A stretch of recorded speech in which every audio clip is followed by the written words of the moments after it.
Ketemu lagi di pertemuan keempat ya. Nanti di sini kita akan membahas tentang uh, utility computing dan web service ya pada mata kuliah cloud computing. Oke. Oke, untuk tujuan pembelajaran di sini ya, nanti diharapkan nanti memahami utility computing, kemudian karakter sistem utility computing, jenis utility, ya, kelebihan dan kekurangan utility computing, kemudian memahami web service, keuntungan penggunaan web service, kemudian memahami mekanisme kerjanya, kemudian cara membuat teknologi web service. Oke, kita masuk yang pertama untuk utility computing. Ya.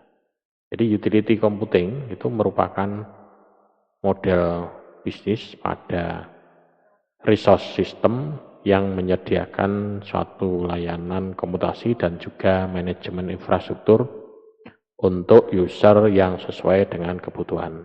Sehingga user hanya perlu membayar layanan yang telah digunakan. Penggunaan utility computing kebanyakan menggunakan infrastruktur cloud computing. Tapi ya, hal ini tidak menjadi keharusan. Dengan adanya utility computing ini memiliki peran dalam memaksimalkan dari sudut efisiensi penggunaan resource yang ada dengan meminimalisir biaya yang akan dikeluarkan. Ya, gitu. Nah, beberapa perusahaan yang sudah membuat unit bisnis baru dalam utility computing, yaitu contohnya ini, IBM, HP, dan Microsoft. Tapi yang mendominasi sekarang itu adalah punyanya Microsoft ya.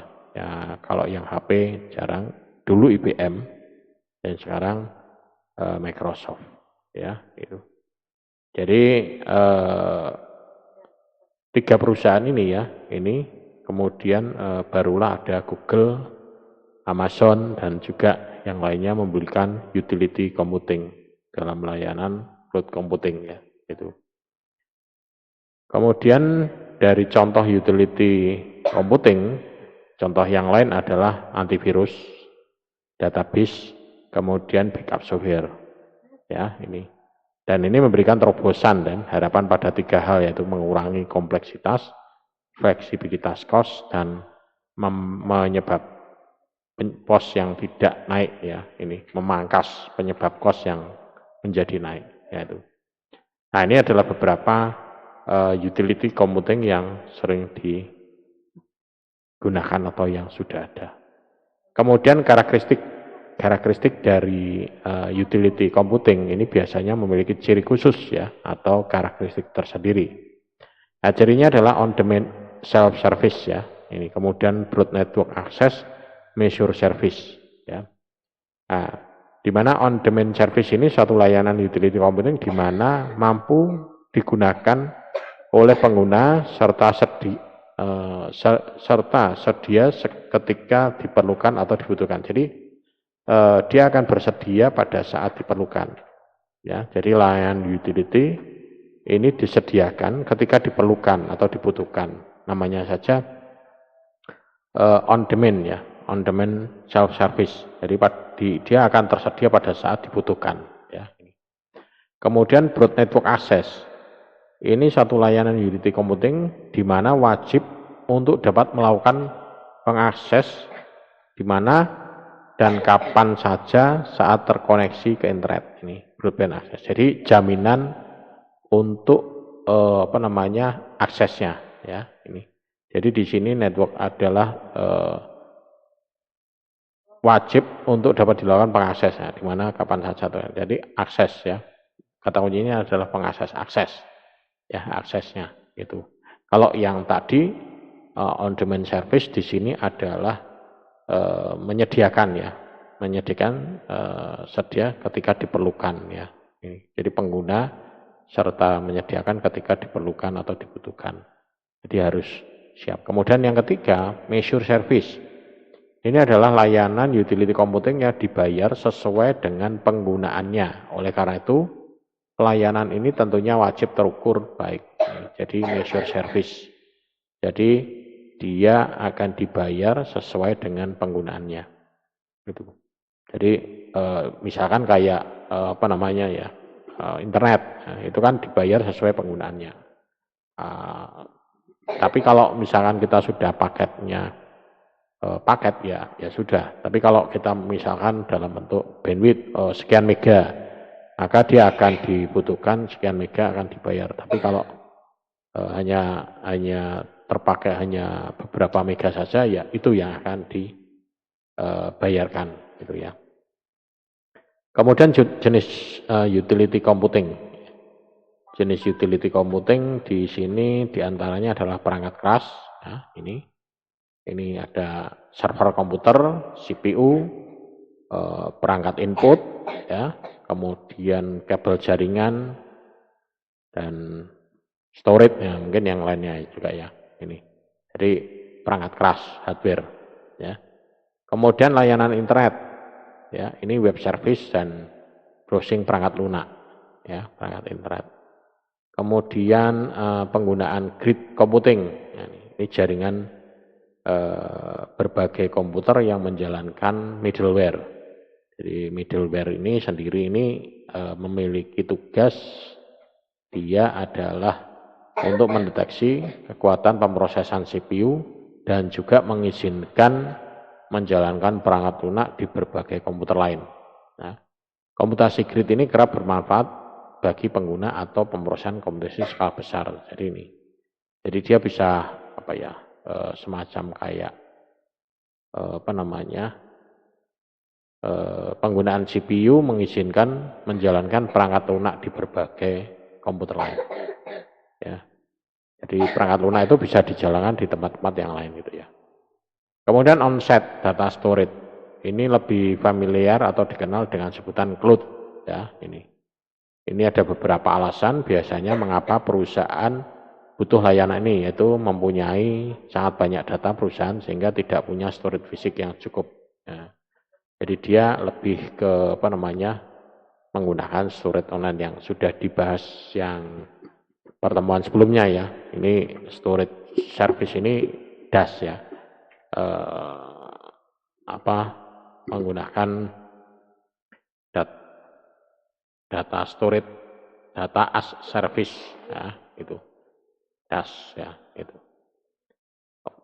Kemudian dari sini ya, kelebihan dan kekurangan utility computing ya, tentunya ada juga ya kelebihan dan kekurangan dari utility computing. Kelebihannya adalah nyaman digunakan ya, ini. Kemudian pengguna tidak perlu lagi membeli perangkat keras ya, ataupun perangkat lunak yang berlisensi, karena ini di sini semuanya sudah disediakan dalam bentuk lisensi. Kemudian pemeliharaan ya, dan juga administrasi semuanya sudah dikerjakan oleh provider. Ya, ini. Jadi semuanya sudah dikerjakan oleh seorang provider. Ya. Kemudian pengguna ini dapat lebih berkonsentrasi atau lebih fokus pada apa yang harus dilakukan tanpa harus memikirkan hal yang bersifat teknis, gitu ya. Gitu. Sementara kekurangannya di sini, ya, aktivitas akan jadi terganggu atau bisa menjadi lumpuh total bila servernya mengalami maintenance atau ada gangguan. Jadi kekurangannya itu, karena memang dia modelnya kayak cloud ya ini.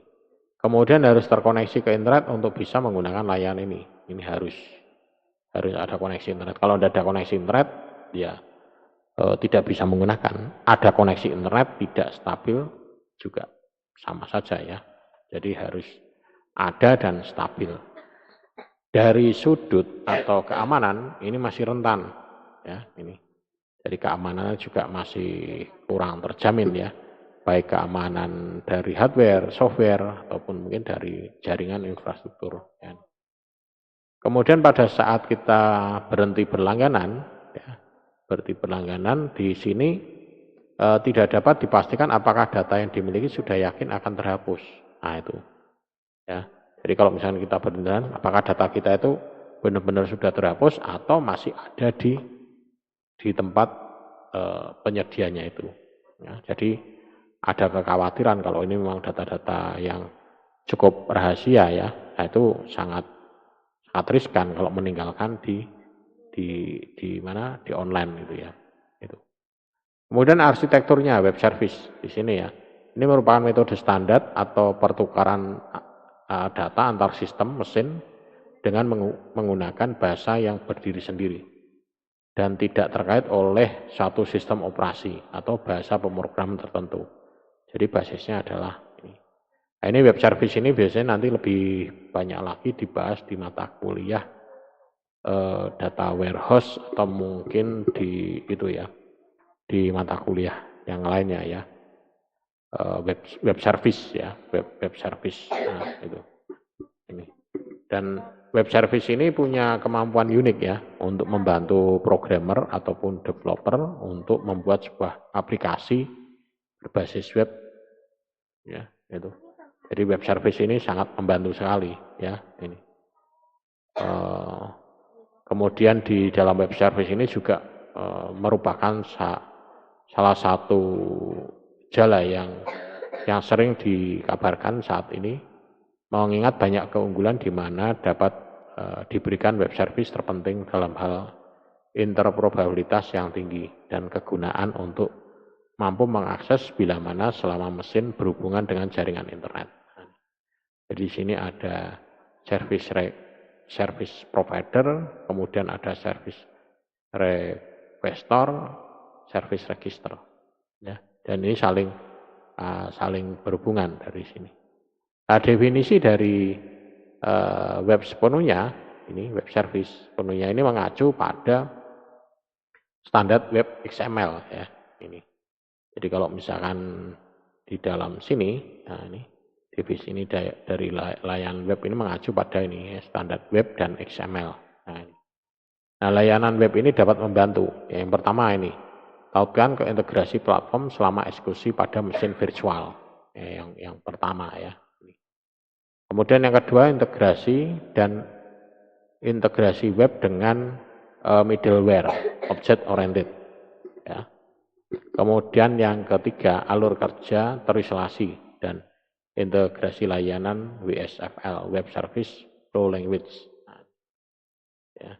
Kemudian yang keempat ini pertukaran data pada aplikasi yang berbeda, Xcode dan XSLT++. Nah, ini. Ya. Kemudian yang kelima, di sini standar masa depan informasi konseptual antara layanan web dan layanan integrasi layanan horizontal. Nah ini layanan web ini, jadi standarnya. Layanan web yang dapat membantu beberapa dari sini. Dan ini adalah konsepnya, di sini ada database, ya. Kemudian di sini ada web service, nah, di sini ada client, ada device. Di sini ada client, device, di sini ada HTTP request, misalnya di sini ada JSON, XML, dan di sini ada internet. Nah, di sini web service-nya. Jadi web service-nya macam-macam ya, yang nanti kebetulan di sini adalah klien, di sini ada device, Ya. Sementara keuntungan ya menggunakan web service. Nah, ini keuntungan web service ini keuntungannya adalah dia di sini format yang digunakan terbuka untuk semua platform. Jadi bisa dikembangkan di berbagai platform ya, sehingga tidak harus menggunakan platform A, platform B ya, tapi bisa segala macam jenis ya. Kemudian mudah dimengerti dan dimahami dan mudah didebak ya, itu. Jadi mudah dimengerti, dipahami dan didebak. Debak artinya berarti kita bisa menelusuri kalau ada kesalahan. Kemudian interface-nya, dukungan cukup stabil. Jadi interface atau antar mukanya itu ya, tampilannya. Kemudian dengan satu standar, satu layanan diaktifkan pada satu waktu dan ada banyak pengguna. Jadi layanan standar. Jadi satu layanan diaktifkan pada satu waktu dan ada banyak pengguna. mudah untuk memediasi aliran pesan. Jadi aliran pesannya itu mudah untuk ditelusuri ya, dan mudah untuk menambahkan routing dan pengirimannya. Jadi kita bisa menambahkan pengelolaan dan pemantauan ini juga. Jadi kita mudah mengelola dan memantau juga arsitektur dan desain layanannya, ya. Kemudian mudah diperluas dengan transfer semantik tambahan, ya. Kemudian standarnya berbasis teks, ya, CLI ya, ini terbuka. Kemudian pencapaian modular, ya. Kemudian ada relatif cukup murah atau tidak mahal untuk diimplementasikan, menahan biaya cost integrasi aplikasi enterprise, dan yang terakhir ada implementasi yang incremental. Ini. Jadi di sini adalah web service ya, memiliki kelebihan diantaranya adalah ini. Nah, nanti kalau misalkan ini akan lebih detail lagi nanti di mata kuliah web service. Web service katanya ada mata kuliah namanya web service dengan SOA gitu ya. Itu kebetulan mata kuliahnya yang ngampu saya. Judulnya adalah web service, bentar ya, web service dan SOA gitu ya.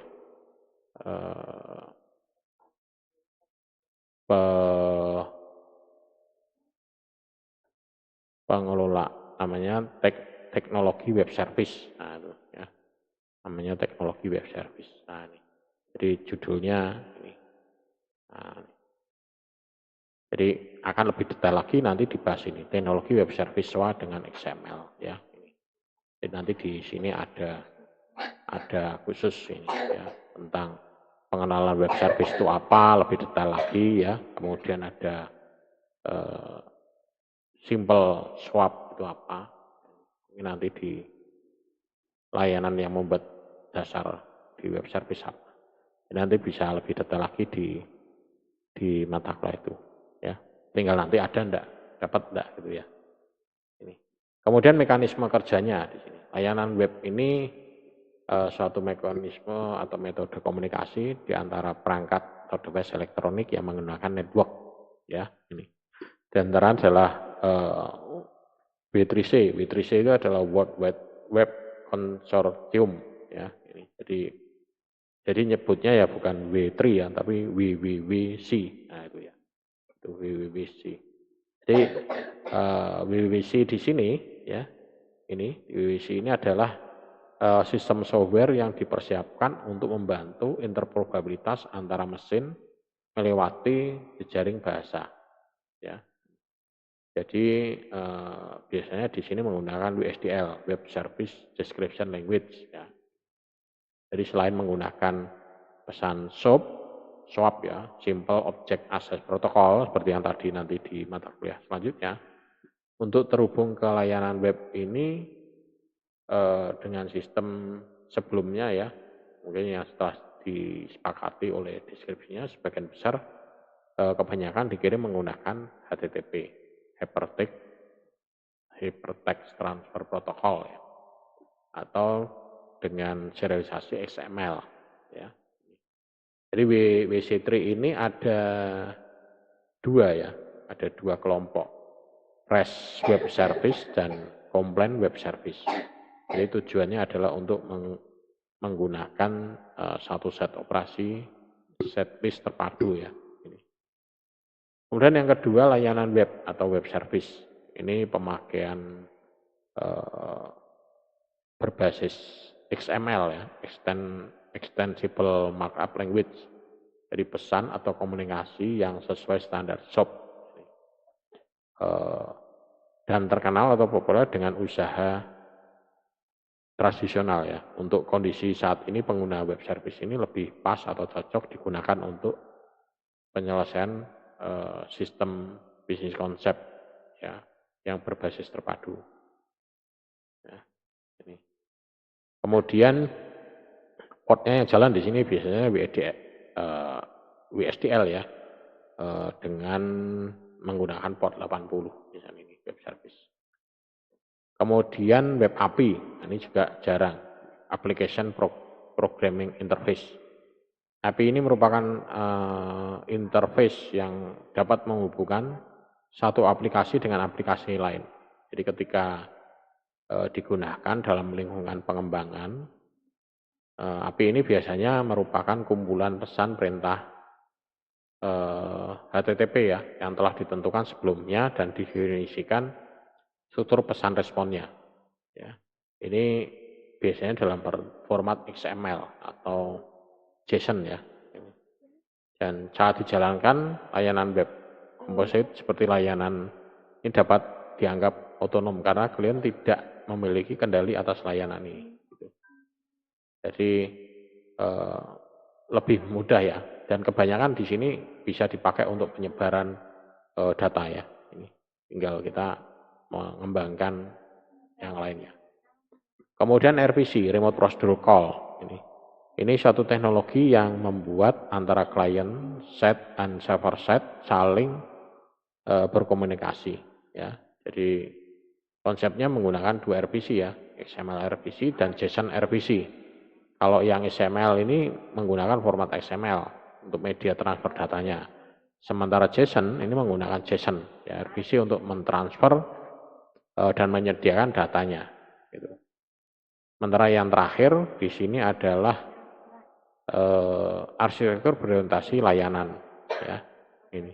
Jadi layanan web juga dapat dimanfaatkan guna menerapkan arsitektur yang mengacu pada konsep layanan berorientasi arsitektur. Ini. Nah, teknologi web service di sini diantaranya adalah ini ya, ada 4. Ada SOAP, Simple Object Access Protocol, REST, Representational State Transfer, Web Definition Service Language, sama Web Distributed Data Exchange ya. Ini. Nah, di mana yang SOAP ini merupakan standar satu pertukaran XML ya. Ini. Jadi di dalamnya itu ada envelope ya. Mungkin ada envelope. Ini adalah sebuah pesan SOAP yang berisi dari elemen yang mengidentifikasikan dokumen dalam format XML. Kemudian ada header, merupakan elemen yang di dalamnya terdiri header yang isinya berupa informasi. Kemudian ada body ya, body, yaitu elemen yang di dalamnya berupa panggilan respon informasi. Kemudian ada fold. Nah, kalau di dalam yang tadi ya, SOAP tadi, itu di dalam sini ada, coba ya, SOAP. Nah, ini, jadi di dalam, kalau di dalam bukunya ini, itu di sini contoh implementasinya adalah ini. Implementasi SOAP yang tadi untuk menunjukkan header, kemudian ada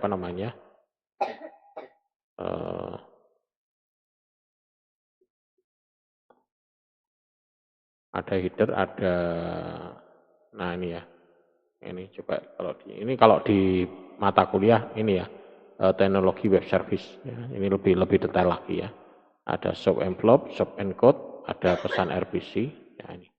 Dan gambarannya di sini, nah di sini gambarannya di sini ada SOAP header, ada SOAP body, kemudian envelope, nah ini yang tadi itu ya.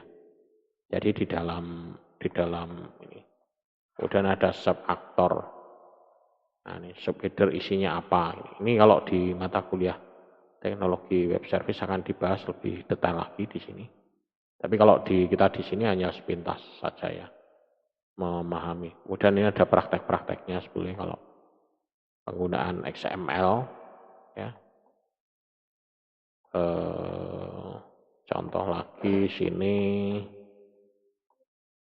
dan ada ya. Nah, ya cuman itu aja. Ya. Kemudian yang kedua adalah REST ya, ini REST ataupun ini. Oh ya, ini kelebihan dari SOAP shop simple ini, shop ya, kelebihan dari ini. Ini kelebihannya dapat menangani lingkungan environment komutasi yang terdistribusi. Kemudian ada perpanjangannya, extensibility ya. Kemudian penanganan kesalahan bawaan, built-in error handling, gitu. Jadi bisa mengantisipasi itu. Sementara kekurangan shop ini lebih sulit ya, butuh banyak pernyataan atau source code, agak sulit untuk dikembangkan. Jadi menggunakan aplikasi shop basisnya XML, punya agak susah. Karena sekarang yang berkembang adalah kebanyakan adalah PHP ya, kemudian ASP ya. Sementara XML itu jarang atau agak susah ya. Kemudian REST ya, ini yang kedua adalah REST. Ya, REST ini adalah suatu arsitektur yang mempermudah sistem ya, supaya bisa berkomunikasi antara satu dengan yang lainnya dengan cara menyediakan standar antar sistem komputer. Ya, pada prinsipnya REST ini punya sifat stateless ya, dan mampu memisahkan permasalahan pada klien dan server. Ya. Dan server ini ada istilahnya di sini adalah get, post, put, sama delete. Ya, ini. Jadi di sini kalau misalkan ada istilah itu, ya, ada client server, ini nanti memisahkan permasalahan yang terjadi pada pengguna user. Kemudian stateless ini server tidak perlu lagi mengetahui apapun kondisi status pada klien, begitu juga untuk sebaliknya. Kemudian ada changeable adalah data dari respon yang diberikan lebih implisit ya, ataupun eksplisit untuk dapat nanti akhirnya disimpan ke dalam cache atau tidak gitu. Kemudian ada interface yang beragam ya. Ini sepertinya slide-nya kurang ya ini. Interface yang beragam menerapkan prinsip umum RPL ya ke dalam interface-nya, kemudian sistem yang berlapis. Ya. Ini ada pada lapisan hierarki, kemudian code on demand ya, yang opsional. Ya, gitu. Kemudian kekurangannya ya, itu tadi yang saya sebutkan adalah kelebihannya. Kalau kelebihannya ya, itu tadi adalah prinsip-prinsipnya ya dari REST. Kemudian kalau kelebihannya adalah pemisahan antar klien dan server ya ini. Kemudian visibilitas ya handal dan skabilitas independen, serta yang terakhir independen itu. Kekurangannya REST adalah keamanannya kurang ya, keamanan kurang dan rumit. Nah, makanya ini jarang dipakai ya. Kemudian yang ketiga WDSL ya. WDSL di sini Web Definition Service Language ya. Pengertian adalah setiap service yang telah disediakan oleh server yang dideskripsikan ke dalam bahasa yaitu berbasis XML ya. Ini ada di dalam WDSL ya ini. Jadi dalam WDSL itu ada elemen message yang merupakan file yang mendeskripsikan tentang suatu logic yang bersumber dari pesan yang saling terkoneksi, kemudian elemen port type, elemen binding, ya gitu. Itu juga ada nanti di teknologi web service ya. Kemudian yang terakhir WDDX ya, ini merupakan format data yang dipergunakan biasanya adalah untuk saling bertukar dalam keadaan atau kondisi ruang lingkup yang berbeda. Jadi fungsinya itu yang di WDDX ini adalah menggabungkan dua atau bahkan lebih data ke dalam satu file XML, kemudian menghemat bandwidth dengan menggunakan teknologi untuk mengkompresi data, memberikan satu nama tag setiap data itu di situ. Oke, mungkin itu yang bisa saya sampaikan pada pertemuan kali ini, dan mungkin di sini tidak terlalu dibahas lebih detail ya. Karena nanti di dalam sini itu contohnya ini tadi ya, di dalam web service itu ini akan lebih banyak di apa namanya dibahas ya ini ya, supaya tidak overlap. Nah, ini. Bahkan kalau di sini mata kuliah ini mata kuliah tertentu ya, mata kuliah khusus ya, teknologi web service. Ini. Jadi di sini ada pengalaman web service.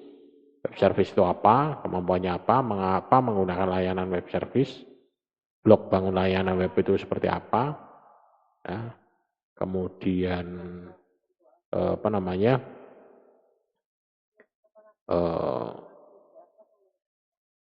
apa itu ini ya.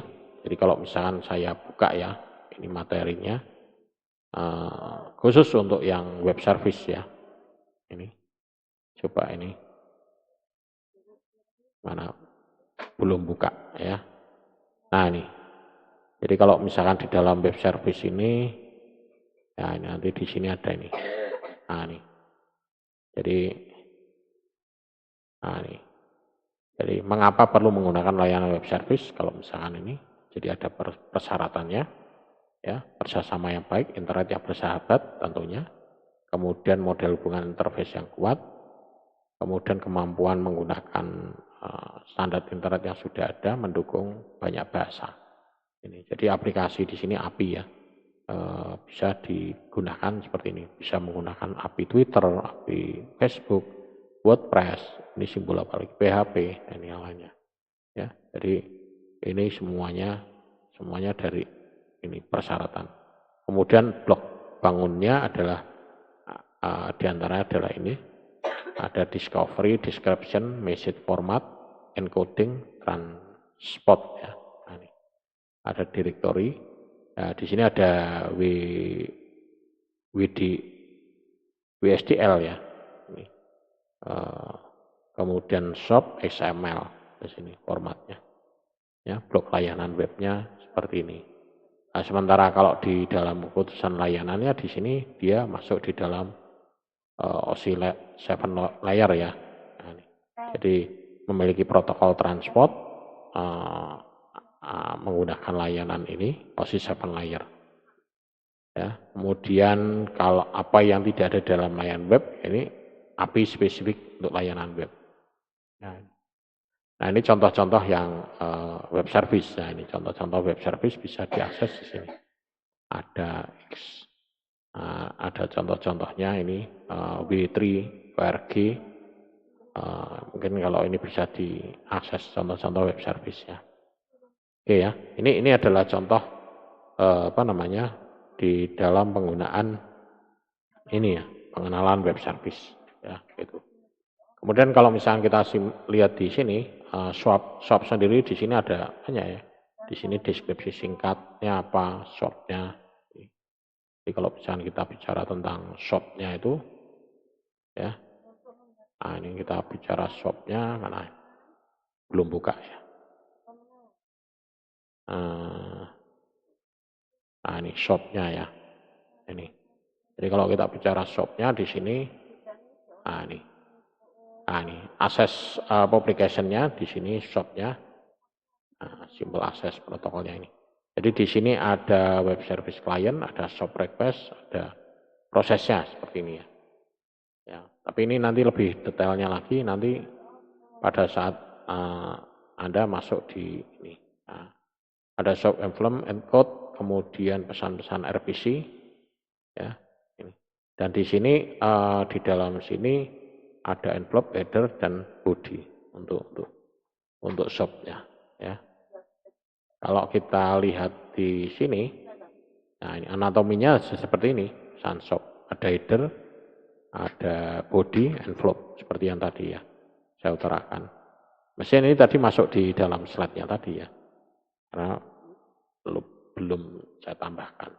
Jadi anatomi shop. Kemudian sub aktor alurnya dari client immediately, auto aktor. Dan immediately di sini bisa banyak, tidak hanya satu. Jadi kita bisa melewati banyak atau mungkin hanya satu atau mungkin tidak sama sekali ya itu. Kemudian elemen header di sini untuk dipakai untuk notifikasi, informasi persyaratan keamanan, informasi routing dan transaksi, sama informasi pembayaran. Nah, contohnya ini, shop request message di sini, kemudian shop response message ya, di sini. Ya, jadi di sini ada requestnya, ada responnya, jadi ada permintaan, ada ini. Nah, kalau di sini adalah contoh codingnya, elemen shopnya, contohnya. Di sini ini bahasa XML kalau diakses ya ini. Ya, mungkin ini apa dari pesan-pesan shopnya. Kemudian setelah dari shop tadi di sini ada tadi web dasar ya. WDSL ya. WDSL. Nah, ini menggunakan WDSL dokumen layanan web ini. Jadi kalau di WDSL ini berarti di pertemuan kelima ya. Ini WDSL. Ini. Jadi di sini menggunakan WDSL dokumen dan ada contoh-contoh sintaknya ya. Ini contoh-contoh sintaknya. Nah, ini contohnya. Nah, ini. Nah, ini di sini. Jadi di dalam sintak WDSL di sini ada tipe, kemudian message, port type, ada binding, service. Ya. Jadi di dalam sini ada WDSL versi 1, versi 2. Definition, type, message, prototype, binding, service. Tapi kalau yang versi 2 di sini ada type, message-nya di sini langsung masuk di sini. Interface, input output sama di sini antara yang versi 1.1 dan 2.0. Kemudian di sini ada binding, service, port ini endpoint ya. Jadi di sini message masuk ke dalam tipe di sini. Ya. Kemudian untuk yang portnya ya di sini. Jadi di sini ada port service, ada apa namanya branding, kemudian ini adalah hierarkinya ya, symbol type, message, kemudian prototype, binding, sama service. Jadi service-nya ada di sini. Jadi masuk di sini simbol type atau complex tag, kemudian message-nya di sini, kemudian port type, binding, nah ini ya. Kemudian elemen web service-nya, ya, di sini ada service public, discovery, atau service description, WSDL, XML, dan di sini ada command interface atau internet protocol ya. Ini. Nah ini jadi untuk yang WSDL-nya, ya tadi yang kita bahas di sini WSDL. Sementara yang WDTX di sini, kalau di mata kuliah yang web service ini kelihatannya tidak ada ya. WDTX. Nah, tidak ada ya. Jadi kalau yang di sini tidak ditemukan untuk yang WDTX. Nah, oke, mungkin itu yang bisa saya tambahkan ya untuk pengenalan apa namanya jenis-jenis ini utility computing dan web service itu. Mungkin nanti kalau ada yang ditanyakan ya tentang teori dari ini utility computing dan web service bisa ditanyakan via WA ya, baik WA grup maupun WA pribadi, tidak ada masalah ya, tidak ada ya, dan sebisa mungkin kalau misalkan WA grup malah dipakai untuk diskusi ya. Jadi untuk diskusi, saling bertanya, saling menjawab gitu ya. Sehingga akan lebih menambah wawasan kita ya. Dan sebetulnya ini bisa juga kita cari ya, misalkan tentang utility ataupun utility computing dan web service.